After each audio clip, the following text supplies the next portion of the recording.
Le sucre est légal. Il est partout. Et pourtant, il est directement lié au diabète, aux maladies cardiovasculaires et même au vieillissement. Alors j'ai décidé de faire une expérience que beaucoup de gens redoutent. J'ai arrêté le sucre pendant 30 jours. Pas de fruits, pas de glucides? Non, bien au contraire. J'ai arrêté le sucre ajouté, celui qui se cache partout, des plats préparés aux sauces, en passant par les boissons.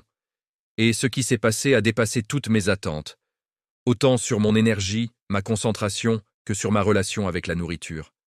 Je ne suis pas médecin. Je suis un passionné de biologie qui lit les études scientifiques, teste des protocoles sur lui-même et vous explique ce que la science dit vraiment. Bienvenue sur Biologique. Avant de vous raconter mon expérience jour par jour, il faut comprendre pourquoi le sucre est un sujet si sensible pour notre corps. Le sucre, ce n'est pas juste un plaisir éphémère. C'est une molécule qui a un impact direct sur nos hormones. Quand vous mangez du sucre, votre pancréas libère de l'insuline. C'est une hormone qui agit comme une clé pour faire entrer le sucre dans vos cellules et leur donner de l'énergie. Le problème, c'est que notre alimentation moderne est tellement saturée en sucre que notre corps est constamment inondé d'insuline. À long terme, cette sursollicitation peut rendre nos cellules sourdes à l'insuline. C'est ce qu'on appelle la résistance à l'insuline, le premier pas vers le diabète de type 2. Mais ce n'est pas tout. Un excès de sucre favorise ce qu'on appelle l'inflammation de bas grade, une sorte de feu intérieur permanent qui endommage nos tissus et accélère le vieillissement. Certaines études scientifiques vont même jusqu'à montrer un lien entre une consommation élevée de sucre et le raccourcissement des télomères. Les télomères, ce sont les petits capuchons protecteurs au bout de nos chromosomes. Plus ils sont courts, plus nos cellules vieillissent vite. Bref, sur le papier, la théorie est claire. Le sucre, consommé en excès, nous fait vieillir plus vite de l'intérieur. Mais je voulais savoir ce qui se passe vraiment quand on appuie sur le bouton « Stop ». Alors, voici exactement ce que j'ai fait pendant 30 jours. Mon protocole était simple. J'ai supprimé toutes les sources de sucre ajoutées.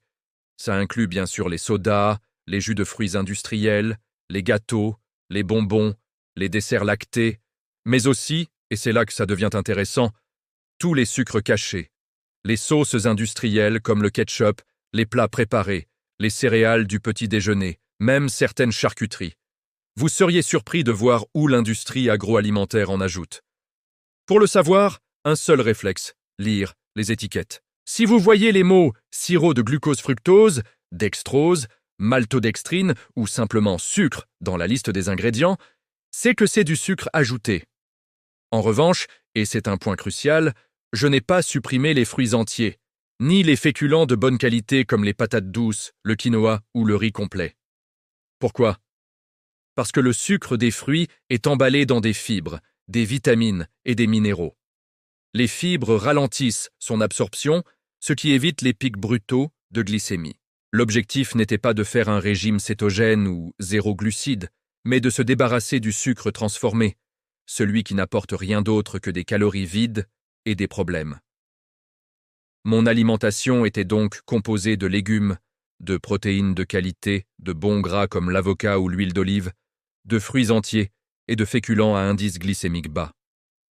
La première semaine a été, sans surprise, la plus difficile. Je m'y attendais, mais pas à ce point. Les 3 premiers jours, j'ai eu des maux de tête. Pas violents, mais constants. Mon humeur était en dents de scie. J'étais irritable, impatient. Et surtout, j'avais des envies de sucre, des cravings, d'une intensité que je n'imaginais pas. Le soir, après le dîner, mon cerveau réclamait sa dose de réconfort habituelle, ce petit carré de chocolat ou ce yaourt sucré. C'est tout à fait normal.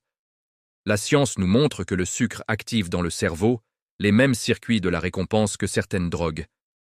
Il libère de la dopamine, l'hormone du plaisir. Quand vous arrêtez brutalement, votre cerveau entre en état de manque. C'est un véritable sevrage. J'ai aussi ressenti une fatigue assez prononcée.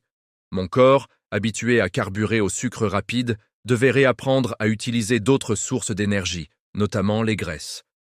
Cette transition métabolique prend quelques jours. Le conseil que je peux vous donner si vous tentez l'expérience, tenez bon.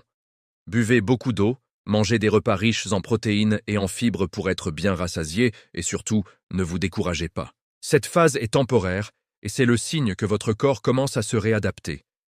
Et puis, au début de la 2e semaine, quelque chose a commencé à changer. Les maux de tête avaient disparu. L'irritabilité s'était calmée. Surtout, les envies de sucre étaient beaucoup moins intenses, moins impérieuses. Elles étaient toujours là de temps en temps, mais c'était plus une pensée fugace qu'un besoin viscéral. Mais le changement le plus spectaculaire, c'était mon niveau d'énergie. Attention, je n'avais pas soudainement plus d'énergie. C'était différent. Mon énergie était devenue incroyablement stable tout au long de la journée.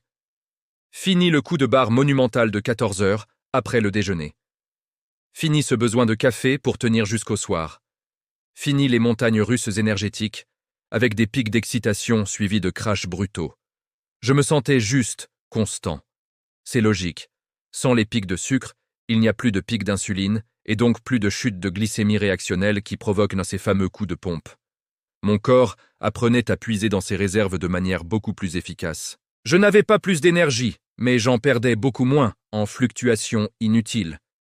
C'est à ce moment-là que j'ai compris que je n'étais pas en train de me priver, mais de me libérer. Les semaines 3 et 4 ont confirmé cette tendance. L'énergie stable est devenue la nouvelle norme. Mais d'autres effets, plus subtils, sont apparus. Mon sommeil s'est amélioré. Je m'endormais plus facilement et mes nuits étaient plus profondes, plus réparatrices. Je me réveillais le matin vraiment reposé, avant même que le réveil ne sonne. Ma concentration au travail s'est aussi affûtée. Moins de brouillard mental, une plus grande capacité à rester focalisé sur une tâche complexe pendant longtemps. C'est comme si mon cerveau était moins distrait, moins en quête permanente de sa prochaine stimulation. Sur le plan physique, j'ai remarqué que ma peau était plus nette, moins sujette aux petites inflammations. Et puis, il y a eu la révélation la plus importante de cette expérience. J'ai réalisé que je n'étais plus obsédé par la nourriture. Avant, je pensais souvent au prochain repas, à ce que j'allais bien pouvoir grignoter. Ces pensées occupaient un espace mental considérable. Après quelques semaines sans sucre, cette obsession avait disparu. Je mangeais quand j'avais faim, je m'arrêtais quand j'étais rassasié, et entre les repas, je n'y pensais tout simplement plus. Je contrôlais la nourriture. Ce n'était plus elle qui me contrôlait. C'est un sentiment de liberté incroyable. Alors, après 30 jours, quel est le bilan final? Les changements étaient clairs, nets et indéniables. Un sommeil plus profond, une concentration plus stable, une énergie constante du matin au soir, une peau plus saine, et surtout, cette libération de la dépendance psychologique à la nourriture. Mais soyons honnêtes, tout n'était pas parfait. Socialement, c'est parfois contraignant. Un dîner chez des amis, un repas d'affaires au restaurant. Il faut souvent anticiper, poser des questions, parfois passer pour l'invité compliqué. Dire non à un gâteau d'anniversaire fait avec amour demande une certaine diplomatie. Il faut être prêt à expliquer sa démarche. Et je dois être clair, non. Arrêter le sucre ne va pas transformer votre vie en conte de fées du jour au lendemain. Ça ne résout pas tous les problèmes, mais ça rend la vie plus stable. Ça vous donne une base physiologique saine sur laquelle vous pouvez construire le reste. C'est comme enlever des cailloux de sa chaussure avant de partir pour une longue randonnée. La marche ne sera pas forcément facile, mais elle sera infiniment plus confortable. La grande question, c'est « Est-ce que j'ai arrêté le sucre pour toujours ?» La réponse est non. Après ces 30 jours, j'ai réintroduit le sucre de manière consciente et occasionnelle. Un bon dessert au restaurant, un morceau de chocolat noir de qualité, une pâtisserie lors d'un événement spécial. La différence fondamentale, c'est qu'aujourd'hui, c'est un choix délibéré, pas une habitude automatique ou une compulsion. Je peux en manger un peu, l'apprécier pleinement et m'arrêter sans ressentir le besoin de finir tout le paquet. Le seuil de mon palais a changé. Les choses qui me paraissaient normalement sucrées avant me semblent maintenant écœurantes. Je savoure beaucoup plus le goût naturel des aliments. Et ça change tout. L'objectif n'est pas la privation à vie, mais la reprise de contrôle. Savoir que vous pouvez vivre sans, c'est ce qui vous donne la liberté d'en consommer avec intelligence. Si vous vous reconnaissez dans ce que j'ai décrit, des fringales constantes, des coups de fatigue inexpliqués, une relation compliquée avec la nourriture où vous avez l'impression de subir plutôt que de choisir, alors faire une pause avec le sucre peut être une expérience profondément révélatrice. pas pour viser une perfection inatteignable ou pour suivre une mode, juste pour vous. Pour voir comment votre corps et votre esprit réagissent quand vous leur donnez une chance de fonctionner sans cette interférence constante. Pour reprendre les commandes de votre propre biologie. C'est un cadeau que vous vous faites. Sur Biologique, je ne vous dis pas quoi croire. Je ne vends pas de solution miracle. Je teste, j'analyse les données scientifiques et je partage avec vous ce qui fonctionne vraiment, sans extrême et sans dogme. Si cette approche basée sur la science et l'expérimentation vous intéresse, abonnez-vous pour ne rien manquer. Dans la prochaine vidéo, on part en voyage. Je vous emmène dans les zones bleues, ces régions du monde, où les gens vivent en pleine forme jusqu'à 100 ou même 110 ans, et je vous décrypte leurs secrets, validés par la science.